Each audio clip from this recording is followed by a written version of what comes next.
The agenda this week explored the transition from the battlefield to Civvy Street. We visualized war through a camera lens and considered the political changes after the fall of the Berlin Wall. The agenda's Week in Review begins with the road to 1914. A little over a century ago, Europe's major powers made decisions that would plunge the world into what was then the most cataclysmic war in human history. Joining us now for the full hour to chronicle how the world approached the war to end all wars, Margaret Macmillan. She is the author of The War That Ended Peace, The Road to 1914. She's also professor of international history at the University of Oxford and the University of Toronto. And we're happy to welcome you, Margaret, back here to TVO. Thank you. I want to pick up on the title of the book, The War That Ended Peace. Just how peaceful was Europe really at the dawn of the 20th century? Well, by comparison with what had come before, it was very peaceful. I mean, the 19th century had been, in European terms, because it's had a pretty awful history, really, when you think of it, but in the 19th century had been really a time of peace, prosperity, and progress. Now, there had been wars, but those wars had mostly been between two antagonists, and they'd mostly been short, and they'd mostly settled things. And so Europeans by 1914 were thinking, you know, we've come to expect peace. We deserve it. It's what we do now. We don't do wars anymore. We've advanced beyond it. And so I think really when you look at the mood in 1914, I think it was an expectation that this long relative peace was going to continue. Long relative peace meaning it would last, what, four decades or so? It really lasted since the end of the Napoleonic Wars. I mean, when the last Battle of Waterloo and the Napoleonic Wars happened in 1815, after that, you really did get this long period of peace.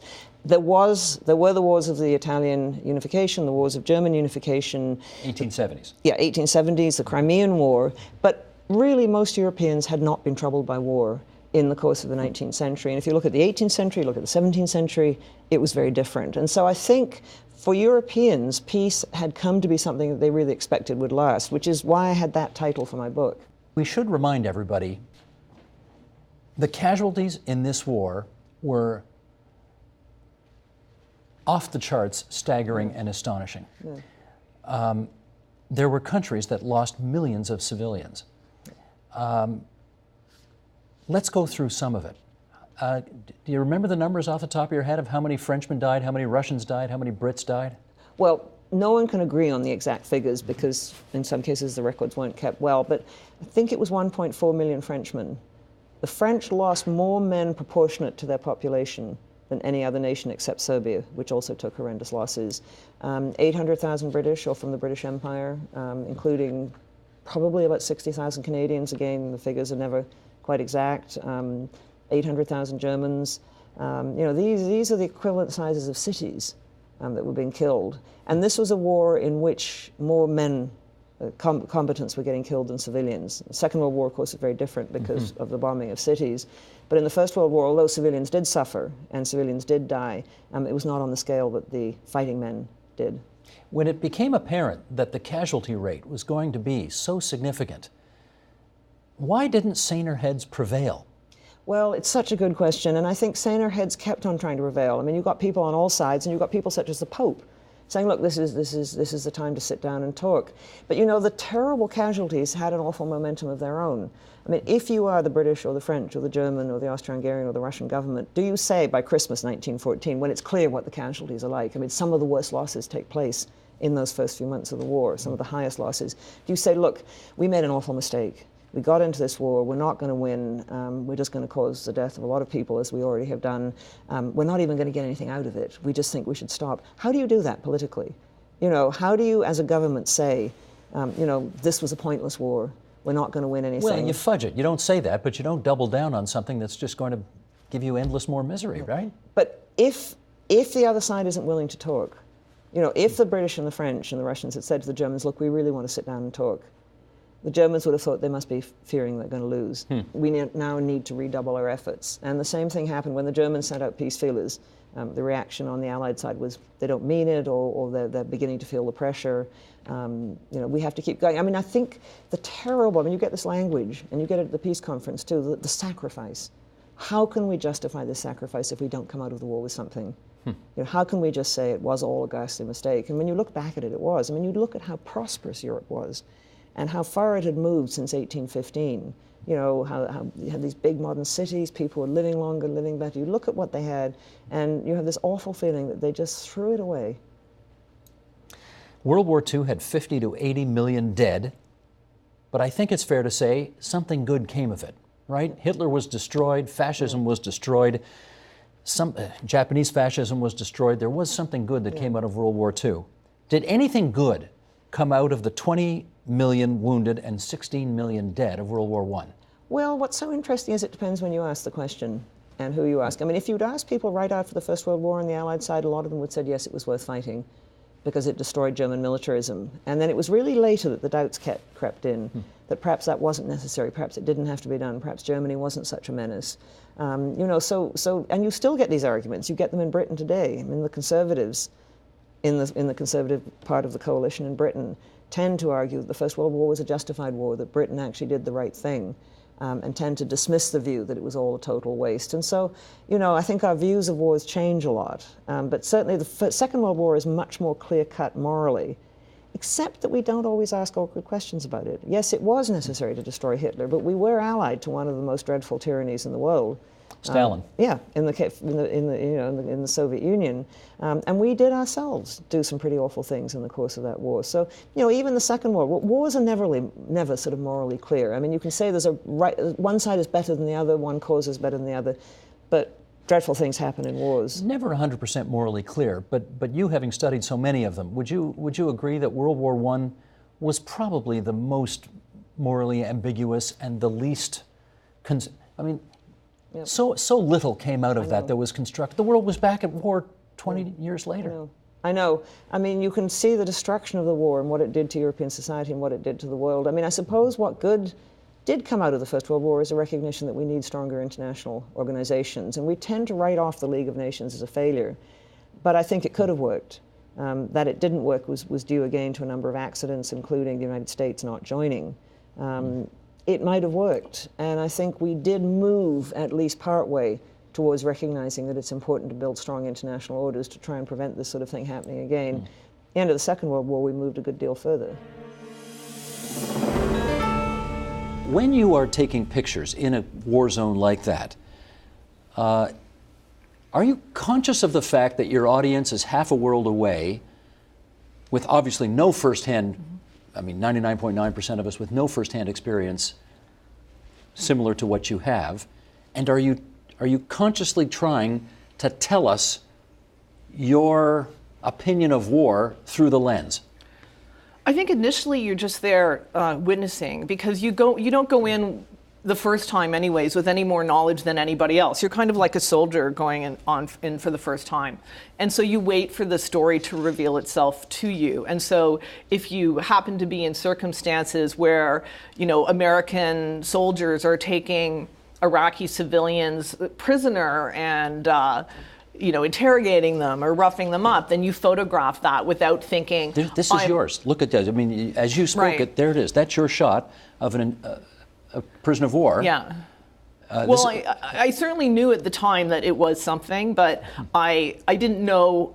First of all, it was long before Abu Ghraib happened, so I didn't. It was the first time I had ever seen anything like that. These were among the first, if not the first, photographs taken of Iraqi civilians being detained at a time when the U.S. government was still denying that there was any kind of resistance to the invasion. Did you get that shot published? Not till over half a year later, after Abu Ghraib broke. Okay, so just take me through the chronology. You got that picture. Abu Ghraib is not yet broken. So I got that picture in June 2003. And did you try to... Yes. I mean, you tried to sell it right away to somebody. I stayed up all night in the desert, and with the help of not that unit of soldiers, but another unit of soldiers who I had befriended and was living with, we filed those back to New York. I thought they were significant images. To whom? To my agency at the time, SIPA Press, a French agency with a bureau in New York. And they tried to sell them? They I don't know how hard they, but yeah, there was no interest. There was no interest. Yeah, and I mean, I'm in the desert at this time, you know, on this embed in dangerous, very uncomfortable situations where, you know, this is no military base with a Tim Hortons. This is like sleeping in the dirt with no running water and, you know, et cetera. And the only access to the outside world was my satellite transmitter that was very, very expensive. The soldiers, you know, hadn't seen internet or TV in over 6 months, and we were very cut off. So I didn't really know what was going on. I just knew that I sent them. And it wasn't until later that sort of the narrative around those images became significant to others and to myself. What do you think, Thierry, as a person who's responsible for ensuring that important photos get to an audience, what do you think of the fact that they apparently sat on that picture for a half a year? What I think is a lot of photographs are being taken, and the process of selection is something very difficult, and that you have different figures acting in that process. The photographer is one piece of a process.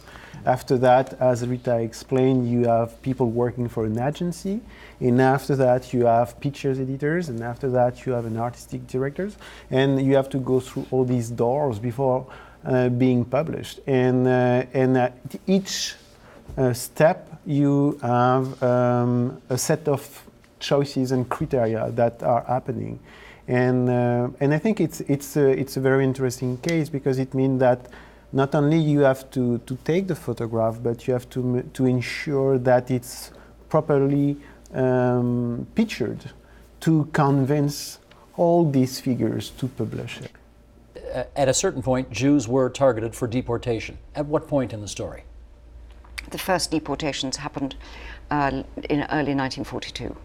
So before the story of the Chambon really gets going, because in 42 the Germans hadn't yet occupied the whole of France, but the first main trains left in March 1942. And how did the various Jewish communities react to the order for their deportation? They reacted often with disbelief, with confusion. They weren't quite sure what they should do. For a long time, they believed that French Jews were safe. So no effort was really made for the French Jews to hide or to get false IDs. That went on for a very long time. Irene Nemirovsky, who wrote Suite Française, she was a French Jew, and she never believed she was going to be picked up and deported. And that was true of quite a lot of the French. I heard that over and over again with Holocaust survivors I've talked to, who say it was happening to us and we couldn't believe it was happening to us, which is why we didn't resist in the way perhaps we should have, or you might have thought we would have. Similar story here. Absolutely similar. How did the social welfare organizations manage to convince parents that they should part with their children, presumably temporarily, but for all they know, it could have been forever? I think that is, for me, was one of the most touching things about the research. What happened was, when these camps had been opened and all these foreign Jews and their children had been taken to these camps, it began to be realized what was happening, that they were going to be picked up and taken. However, neither the Germans nor the French were very clear about the position of children. For a while they said the children should go too, then they said the children shouldn't go, and then the French said, but people make an awful fuss if they see children going on the trains, and then they said they'll make an awful lot of fuss if they see children crying and having their parents taken away. They couldn't decide. And into this gap, if you like, came the welfare organizations. And they got permission from Vichy to go into the camps, to say to the parents, let us take your children nearby and we will look after them. And they said to Vichy, and of course, when you want the children, call on us and we'll give them back to you. They had never any intention of doing that. So when the deportations began and Vichy said, well, where are the children? These organizations would say, not quite sure where they went. We know we sent some here and we sent some there, but take us a while to talk. And there is a particularly touching camp called Vénissieux, and that all took place in the space of 2 nights. What happened was all the Jews in Lyon were rounded up and taken into Vénissieux to be put on trains for Drancy, which was the holding camp in Paris, and then for Auschwitz. And this group, 2 priests, several Jewish organizations, a little group of people who I write about in the book, went into the camp. And they had printed because they needed them, statements which said, I, and then the name of the parent, give to you my daughter X to look after under the aegis of the Catholic Church, for the parents to sign. It was absolutely clear that everybody knew what was happening. So when the parents signed, they actually knew that this was saying goodbye to the children. And there are these totally touching scenes. The electricity went, there was a storm. So they had torches. So they went around these families and showed them the bit of paper and said, sign here. And the parents gave their children. And there was this absolutely touching thing, was that in the morning when the children were taken away by bus, the parents were sitting in this canteen and they were crying and crying. But the children through the darkened glass couldn't see them, so they were looking out and waving in this cheerful way.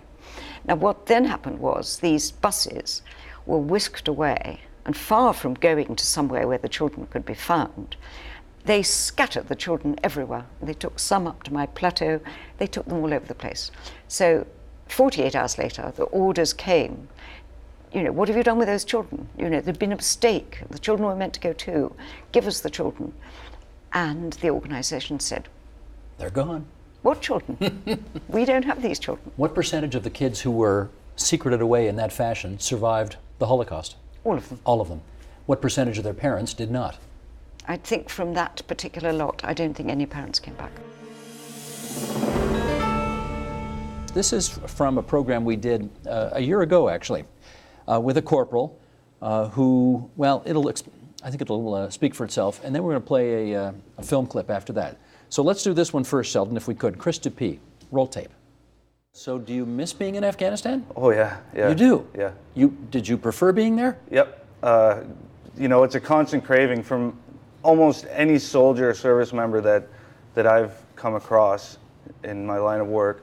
They all miss it because everything just makes sense there. Everything here doesn't make sense. It's frustrating. Everything made sense there. Nothing here makes sense.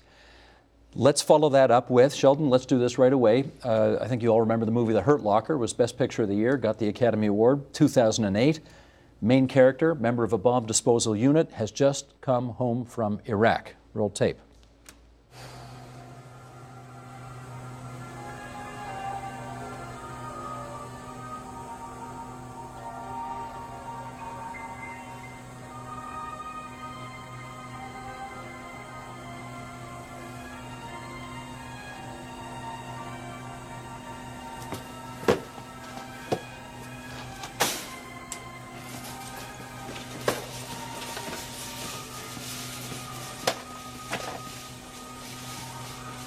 I haven't been in the military, but I know exactly how that guy feels. Presented with all those choices and you're just completely befuddled. Does that look familiar? Very. How so? So I came home in 2000. Actually, when I saw that movie, I was the only person in the theater that broke out laughing. Everyone looked at me like I was a weirdo. At that scene, you mean? But I spent, I think an hour to an hour and a half in a grocery store my first time, walking up and down the aisles, and I think at the end of it I came out with a carton of milk and some eggs, and that's it. I just didn't know what to buy. I didn't know what to do. Too many choices. Too many choices, and I hadn't used those skills. I mean, I hadn't had to prepare a meal for myself in months. I'd been in Kandahar for 8 months. Prior to that, I'd had months and months of workup training with an additional month in Germany because we just received the new tanks. We didn't have any in Canada to train with, so on top of all the time away from home training, I had to also go to Germany for about 5 weeks to just learn the button pushing of this new vehicle. I had not used any of those skills in the better part of a year and a half, and there's a lot of choice over here where there's not a lot of choice when you're in Kandahar. So, General Milner, let me get your take on that. I mean, I don't imagine you do a heck of a lot of shopping at a supermarket when you're on leave, for example, but does any of that ring true for you? I would say a little bit, probably not as much, but I think it's adapting. Obviously the high intensity, tempo of operations. We try and prepare soldiers for a little bit of that, and you can't, as you can well imagine, you can't prepare them for everything. It's an adjustment period. We do a little bit of, as the guys mentioned, decompression. We start to work them back into the work environment, half days. You start getting readapted back into the family. It takes time. I think that the big thing is it does take time. It's a completely different environment. So, and again, I experienced some similar, maybe not as intense as that. I filled my grocery cart. So, I mean, there was things that I hadn't seen or eaten in a long time. So my wife had to slow me down because there's a lot of things I haven't seen or eaten in quite some time. But I think the key thing is that some adapt better than others as well. We try to assist soldiers with that, with a number of initiatives and programs we have, but not all adapt the same way. And that level of intensity takes quite some time, and some unfortunately never do. I don't think really come down off of that hyper intensity environment. Stephanie, let me tap into your research again on this. Can you tell, because they demonstrate particular qualities, who will adapt better and who will adapt worse once they finish their service? Prediction studies are always very scary because every person will react very differently. This being said, there is a lot of research being done on, I would say longitudinal research, because now Afghanistan has been so many years over, and then happened for so many years, that we can have these studies that will show how many people need more support now. And it is, the number is quite big. We will be presenting all these research at our annual forum here in Toronto in November, but just the end of November. But basically, people like stakeholders that we spoke about, Triple Victor, Wounded Warrior, also True Patriot Love, they know the need, and they put efforts together, the Legion, they'll put efforts together so that researchers and people who do programs and policymakers will be able to reach out to these people that we are now able to identify through the research that our researchers do in universities, Canadian universities, but also Surgeon General, Veterans Affairs Canada. So all these people work now together to find new ways, to find programs, to reach out to them and help them so that life back here can make sense for them. And this is, the number of people for whom this is a very difficult place where to go from doesn't make sense to, okay, now I get it, now I can choose my box of cereal or whatever. For some people, this is huge, and it takes more time, and we need to identify them before it's too late, for sure. David, can I get you to comment on the everything over there made sense, nothing back here makes sense? Yeah, that's a great one. And that video, that clip you showed, I can remember a similar experience. I'd actually watched the movie before I had the Walmart experience, and I was shopping, looking for something, and I suddenly glanced at my watch, and I noticed it was 12 months to the day that I deployed to Afghanistan, and I was shopping for whatever, and I kind of walked out, and but more frustrated the fact that I was a cliche, rather than being frustrated with being overwhelmed. One of the things that I found when I came back was the world lacked color, and you mentioned this living, the sort of nature of that. When one's over there, one is living at a completely different, almost like a world and dimension. One's really alive. And coming back home was very much, I was going into, not simply into a realm of gray, but just a realm of shadows or shades, or it sort of lacked that vibrancy that I had when deployed. Ektadar, how about you on that?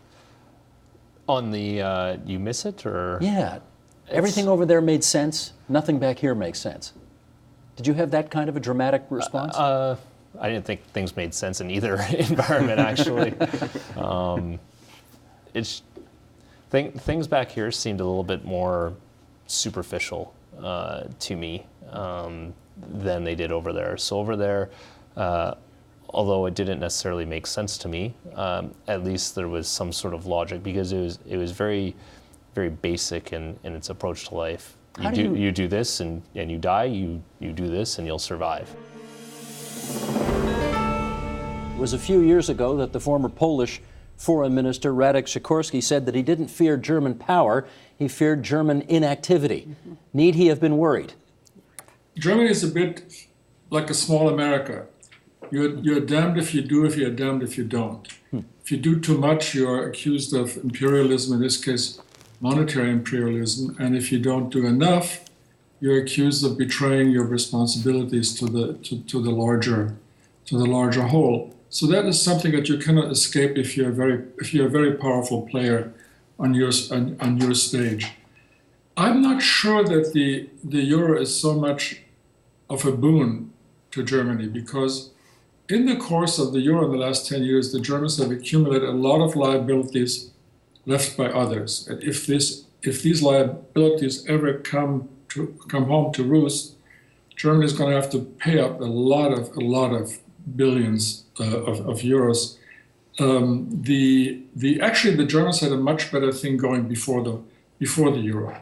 That was an informal Deutschmark zone, whereby the Scandinavians, the Swiss, the Austrians, the Dutch, the Belgians had tied their currency to the currencies to the Deutschmark, and that zone was run by the Bundesbank, the German Fed. Now it looks like Germany is strong enough to dominate Cyprus and Greece and maybe Portugal, but it's not strong enough to make France and Italy do the kind of microeconomic reforms that will make these countries competitive again. So I want to repeat a thought that was just expressed.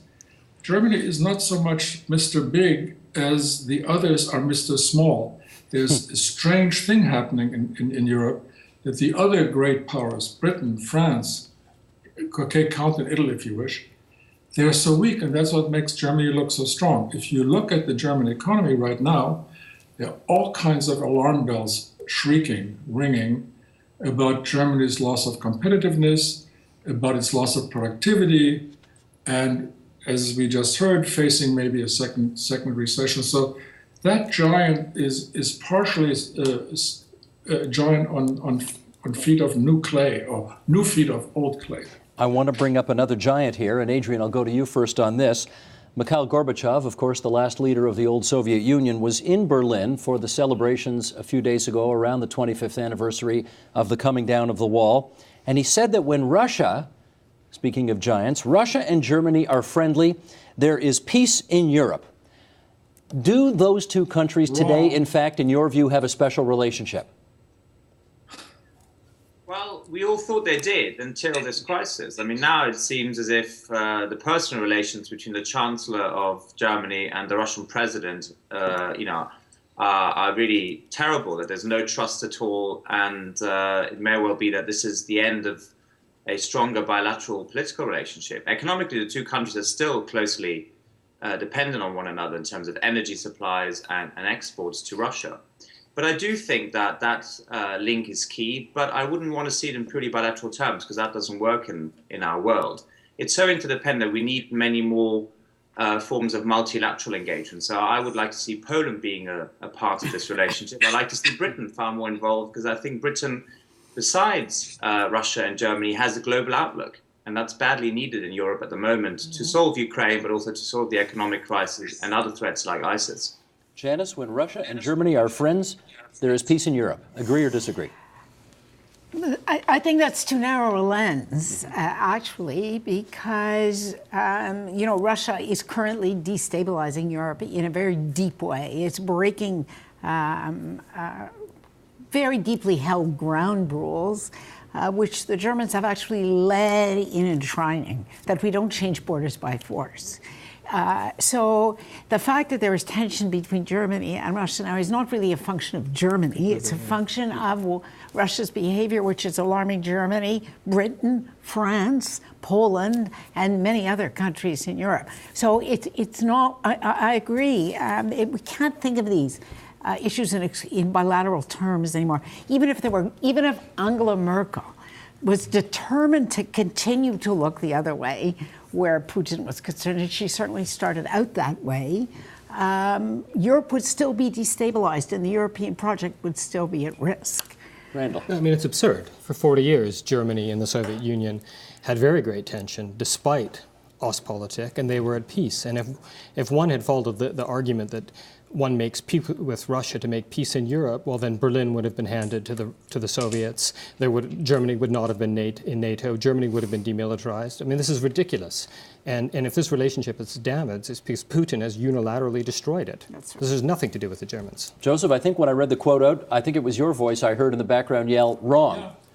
I think we should beware of Germany and Russia becoming too chummy, at least by historical analogy. Whenever they became very friendly with each other, it was anti-Western. The first time round in the early 20s, historians recall this as Rapallo, when the two of them ganged up against the Western powers. And of course, the big one was 1939, when Hitler and Stalin concluded their infamous pact, which allowed Germany to attack both east to Poland, and then in 1940 west into Belgium and Holland and France.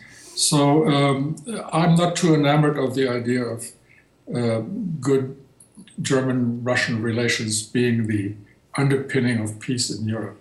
This next question is admittedly, Joseph, in the realm of speculation, but given what you know about Vladimir Putin's priorities, do you think he harbors ambitions to loosen Germany away from NATO and more towards his country? That used to be the old worry, and a good one. Right now, I think his purpose is more closer to home, so to speak. He's just simply trying to reconstitute the old Soviet empire, both in the south, the former Soviet republics, where it's less dramatic, and of course to his west, our east, where he's literally invading for the second time a neighboring country. First it was Crimea, and now it is Soviet tanks and Soviet special troops, Spetsnaz, without markings, of course, in actually conducting warfare in southeast Ukraine. So I think Germany is not the target right now. And by the way, Angela Merkel, for all this kind of built-in détente imperative that has dominated German policy for the last 30 years, she's actually one of the stronger opponents of Putin, and she's actually done something which I wouldn't have expected. She is joining and maintaining painful sanctions on Russia. So to repeat the basic point, Germany is not the issue for Putin right now. It's the reconstitution of the old empire.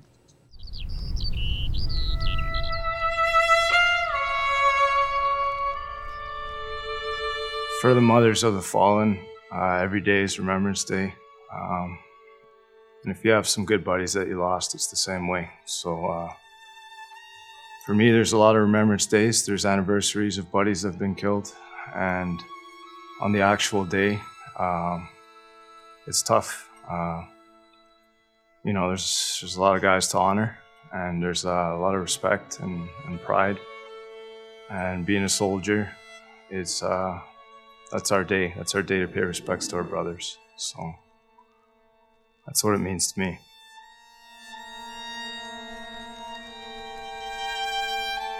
In Flanders fields the poppies blow, between the crosses row on row, that mark our place, and in the sky, the larks still bravely singing fly, scarce heard amidst the guns below.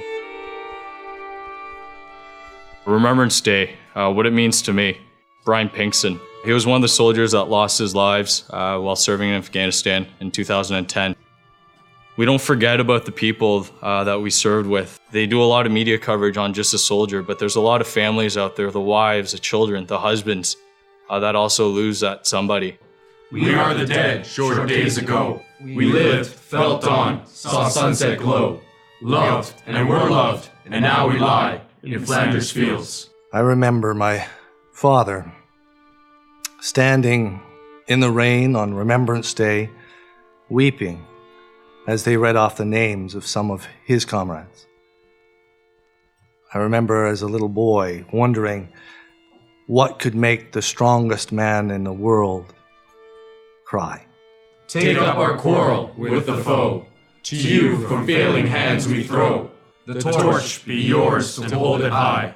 If ye break faith with us who die, We shall not sleep, though poppies grow in Flanders fields. For all of those soldiers out there that have deployed and that have buddies that they've lost, and for all the families that it's affected, it really is a Remembrance Day for them, and it's important for everyone to show support and give their time and, you know, go out to the cenotaphs and take that time to reflect themselves on what it should mean. Because all of our freedoms we enjoy, they were paid for, and on Remembrance Day, that's when we give thanks for it. And that is the Agenda's Week in Review. You can see all of those programs in their entirety on our website, theagenda.tvo.org, on our iTunes channel, and on our YouTube channel, which is youtube.com/theagenda. Support Ontario's public television. Donate at tvo.org.